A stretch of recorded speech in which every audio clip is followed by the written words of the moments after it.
Hello everybody, back here again for our vlog a day. Today is Sunday the 5th, and today was a lovely, beautiful day to be alive. Got up this morning pretty early, than I wanted to, I'll put it that way. So dog's got a little restless. It happens way too often. Mom gets up, because apparently she goes to bed at like 8:30 now or some shit. It's been a thing for a while, so she gets up like before 5 a.m. And then the way the house is set up, for her to go out of her bedroom into the bathroom, it's not a direct shot. So she's got to go out in the hallway and go to the bathroom. And the dogs hear it, and the dogs get all riled up. And the dogs start making noise, start whining, start barking, start just moving around and all that fun. So yeah, so I'm usually up earlier than I want. Most of the time I can kind of shoo the dogs out, get them in the bathroom, get them back in, then lay back down and go to sleep. But today was not one of those days. So got up, got a few things done. I was able to get in the hot tub for a little bit, got the dogs out. Hung outside for a while and stuff. Wife got up and basically texted me and said she was awake, so I was able to start moving around and making a lot more noise, I guess the best way to put it. So went ahead and that's weird as hell. There's weird cones in their driveway and a paper sign that says 51 parking. I don't know who the hell this, but yeah, that's a strange house, but it is what it is. I wonder if it's like a football player or something, like high school. I think they have a high school kid that's his football number. Who the hell knows? But anyway, got around, got the dogs all fed, got them medicated, all that good fun stuff. Got a couple other things done, just kind of chilling out in the morning.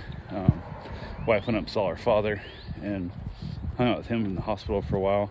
And he's not doing great, but he's not doing as bad as it was. And it's kind of up in the air and iffy kind of thing. So yeah, she spent a lot of time up there, unfortunately, and was able to go. It's actually it's fortunate that we are in the place and the ability to be near enough to go do that, because if he was, like, say, living in Ohio or something, she wouldn't be able to go see him as often. So I guess in a way that's a good thing for us. So kind of is what it is. But yeah, went ahead and decided to go and get my run in because I wanted to get a couple things done. She also got back from, well, she was at the store or at the doctor's hospital. Went and got my run in, got that over with, because with the dogs coming and stuff today, I wanted to make sure I had that done beforehand. How are you doing today? So I went ahead and got that taken care of. Got showered. She got back home from the hospital visiting her father and decided they were going to go grocery shopping, which was great. I'm going to get that done, and went ahead, they headed out. So me and the dogs just chilled out. And I got the one dog who doesn't do well with other dogs, so I'm just rotating dogs in and out. And it's just kind of a pain in the ass. And it's one of those situations that I was like, I did a meet and greet with the dog before. I didn't do my test run like I normally would have, which I think even if I'd done like a single overnight test run with this dog, I think it would have not mattered, because the first like 48 hours she was really great and I had no concerns. But I'm wondering if she thinks this is now her house, where normally when I do test runs, they'll do like a daycare, they'll do a single overnight, they'll do a daycare once, then go home, they do a single overnight, then go home, then come back for a long stay. The dog knows this is temporary, it's going back home to its regular home. And often I think when I get a dog gets dropped off now, going on like we're starting our second week, this dog being here, the dog thinks it now lives here permanently because it's never went home before, kind of thing. So I wonder if that's a bit of it, but who knows? It might be also, like I said, the telepathic thing with his dad dying, and who the hell knows. But so it's just kind of a pain in the tuchus. Kind of is what it is. So but yeah, hung out there. Wife got back from the store, got all the groceries thing all put away. Everything was good to go. We were kind of hanging around, just kind of discussing what we were doing. She saw on, I don't know, some shorts or reels or shit, TikTok or some shit, where you get your Chipotle burrito, you chop it in half lengthwise and turn it into like a big ass taco boat instead of eating like a burrito, which I don't know how it's helpful, because it seems like more shit is going to fall out of it, but that's what she wants to do. So I was like, cool, let's do that. And she goes, absolutely. So that was our dinner plans for tonight, so everything's good there. And then, I don't know, about 3 o'clock or so in the day, as we're just kind of hanging out, I had another dog get dropped off.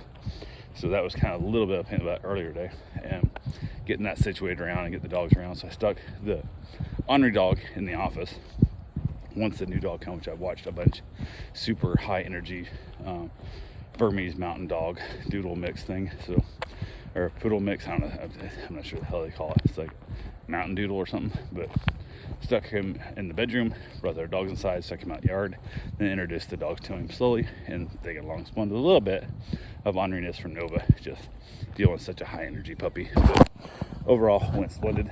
Brought their dog, the crappy dog, out, and then rotated them through and stuff. And then not long after that, wife gets a call from her father saying there's things not going well. He's having really bad, like, giant blood clots in his nose and stuff, and whatnot, different things, and he's gagging and coughing a lot. It's a mess.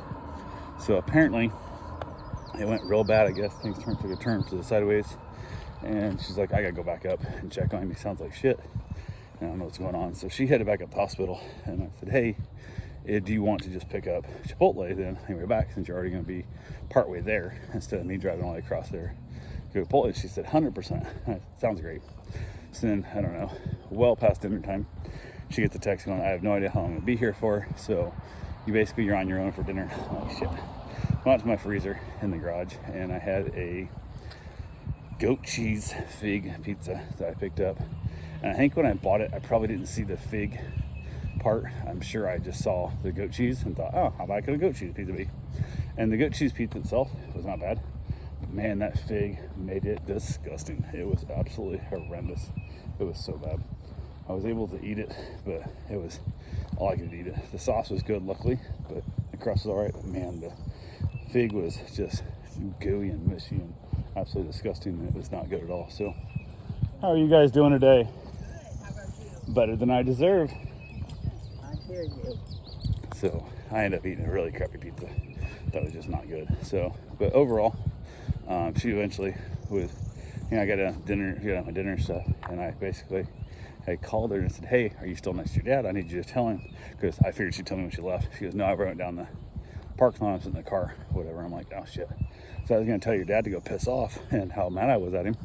Because of him, I ended up eating a shitty fig and goat cheese pizza instead of having my Chipotle burrito. And she laughed a little bit, so we had a good little chuckle at that. She goes, no, I'll tell him next time I see him. So hopefully don't forget, let him know that it's his fault I had to eat a shitty fig pizza. So, which I would have ate it eventually, but I would have ate it on a night like where we would have made like a couple, 2 or 3 pizzas, and then kind of split it up amongst ourselves. But by myself, it was so gross. So gross. But she got home, she ended up making herself some dinner. She got a shower first, made herself some dinner. I headed back out with the pups, hanging outside in the yard, getting a few things done and whatnot, and then just kind of chilled out for the evening. Went ahead and just kind of keep plugging along, I guess, best way to put it. So, yeah, just waiting up in the air, seeing how our dad's going to turn out, what's going to happen to him. Just adds a ton of stress on her, and I just hate that because not a damn thing I do. As we headed to bed, I came back in, put the dogs all up, and told her, I'm like, hey, you worry about your dad, and anything else that you have problems with or concerns about, you just tell me and I will answer them. I will make the decisions. I don't care if it has medical care and stuff, because with the information I'm given, I'll make the best possible decision I can make. And that way, if it goes wrong and it's a bad decision, it's on me. I'm the one that made the bad decision. I can live with that because I know I have no malice in my heart for that type of situation, and I would never make a decision that was intentionally trying to hurt somebody. So even if it turns out to be the wrong decision, I won't know that at the time until after it happens, and I won't feel bad about it, because at that moment it was the best knowledge we had. So I made the best decision we could. So how are you guys doing today? So she thanked me for that, because a lot of it just comes down to that, just what's next, what next decision I have, so on and so forth, all that crap. And it's just hard, and it just sucks, and I feel bad for her. So yeah, it's that whole hurry up and wait. But he's bleeding out his nose like crazy. I guess they stuck, like a lack of a better term, a tampon up his nose that will stay there for, I think they said like days, like it can stay up there for days, trying to bleed to stop. Part of the things, they put him on a blood thinner before his surgery so it doesn't clot, but now they can't get him to clot, so who the hell knows. His platelet counts are way off, his liver enzymes are super high, and it's a mess. It absolutely is just a mess. Getting old 100% sucks. So don't do it, people. Don't get old. It's not worth it. So anyway, that's all I got for right now. I will talk to you guys tomorrow. Have yourself a safe, wonderful day. Thanks for watching.